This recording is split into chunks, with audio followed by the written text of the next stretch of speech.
metafisika. Fisika lawannya metafisika. Aristoteles juga bicara tentang metafisika. Aristoteles juga bicara tentang jiwa. Welcome to Furman Penipahan Channel. Halo teman-teman. Di segmen ini adalah segmen terakhir dari pokok-pokok pemikiran Aristoteles, yaitu berkaitan dengan konsep fisika. Konsep fisika Aristoteles merupakan pandangan filsafat tentang alam semesta yang dikembangkan oleh Aristoteles, ya, seorang filsuf Yunani kuno. Filsafat Aristoteles mencakup pemikiran tentang struktur alam semesta, gerakan, penyebab perubahan, dan klasifikasi alam semesta. Meskipun konsep fisika Aristoteles merupakan kontribusi berharga dalam sejarah pemikiran, beberapa aspeknya telah ditentang oleh pengembangan ilmu pengetahuan modern. Ya wajar ya, Aristoteles hidup di abad ketiga sebelum Masehi. Jadi hari ini pasti banyak pengembangan gitu. Nah, ada beberapa poin penting dalam konsep fisika Aristoteles. Yang pertama tentang 4 elemen dasar alam semesta. Aristoteles percaya bahwa alam semesta terdiri dari 4 elemen dasar, yaitu avatar, ya, tanah, air, udara, api. Menurutnya, kombinasi dan permutasi dari 4 elemen ini membentuk berbagai objek di alam semesta. Misalkan antara air dan api jika ketemu maka akan melahirkan asap. Kan gitu ya, ada asap.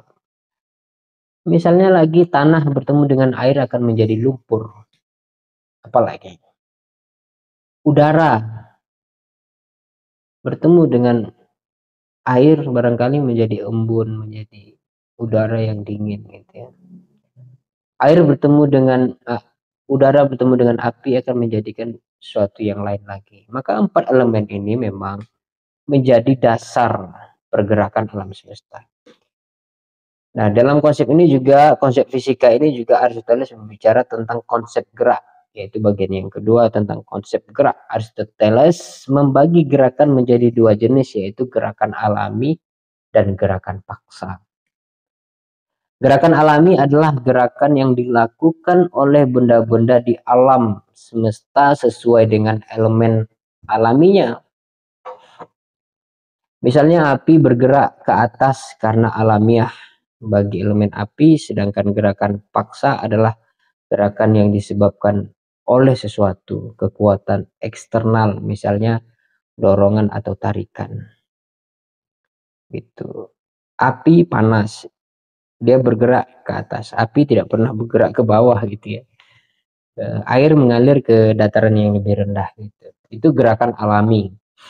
Tapi gerakan paksa itu adalah kekuatan di luar eksternal, di luar materi. Tiba-tiba api padam karena disiram pakai air. Itu ada gerakan buatan gitu kan. Oke, yang ketiga adalah tempat alami. Jadi ketika bicara fisika, Aristoteles juga bicara tentang tempat alami. Aristoteles menemukan bahwa setiap benda di alam memiliki tempat alami, yaitu tempat di mana benda tersebut berada dalam keadaan diam dan seimbang. Tempat alami sebuah benda dipengaruhi oleh elemen yang dominan dalam benda tersebut. Ya memang begitu ya, apa ya, kalau dikasih contoh misalnya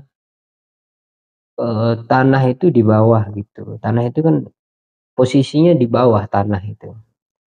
Kemudian kita pindahkan tempatnya ke atas, maka dia akan tidak subur lagi, tidak macam-macam, tidak alami. Pada akhirnya kalau tanah ditaruh di pot kemudian kita menanam bunga, maka bunga yang kita tanam itu tidak bisa sebesar bunga yang kita tanam di tanah yang alami gitu, yang di tempatnya gitu. Dia tumbuh memang akan membesar tapi lambat. Tidak seperti bunga yang kita tanam di tanah alami, gitu perbedaannya ya. Yang keempat adalah perubahan dan potensi aktual. Aristoteles memandang perubahan sebagai proses aktualisasi potensi. Setiap benda memiliki potensi untuk berubah menjadi sesuatu yang berbeda. Dan perubahan terjadi ketika potensi tersebut diaktualisasikan. Ya, kita menyinggung lagi tentang bentuk dan materi itu gitu ya. Ini berkaitan dengan perubahan potensi. Jadi materi untuk supaya eksis dia harus menjadi sebuah bentuk gitu. Materi itu tidak akan jadi apa-apa kalau dia tidak membentuk dirinya pada sebuah bentuk tertentu. Itu ya, sudah kita bahas pada segmen sebelumnya. Penyebab yang kelima adalah penyebab perubahan. Aristoteles mengenali 4 jenis penyebab perubahan, yaitu penyebab formal, penyebab material, penyebab efisien, penyebab final, yang sudah juga kita bahas pada segmen sebelumnya tentang tujuan benda-benda itu. Meskipun konsep fisika Aristoteles memberikan kontribusi yang penting dalam sejarah ya, namun pandangannya ini juga rentan perkembangan hari ini. Awalnya misalnya tentang 4 elemen itu, hari ini kan sudah berapa elemen gitu di dalam fisika, luar biasa banyak perubahan, ada 72 atau berapa gitu ya. Oke, saya kira itu tentang fisika. Fisika itu adalah segala sesuatu yang real, yang mampu ditangkap oleh panca indera. Terima kasih, itu saja sebagai penutup dari segmen pemikiran atau pokok-pokok pemikiran Aristoteles. Jika merasa ada yang kurang, maka teman-teman bisa request pembahasan. Sebenarnya banyak sekali kalau kita bicara metafisika. Fisika lawannya metafisika. Aristoteles juga bicara tentang metafisika. Aristoteles juga bicara tentang jiwa. Tapi kenapa saya tidak bahas? Karena jiwa metafisika itu footnote dari pokok-pokok pemikirannya ini gitu.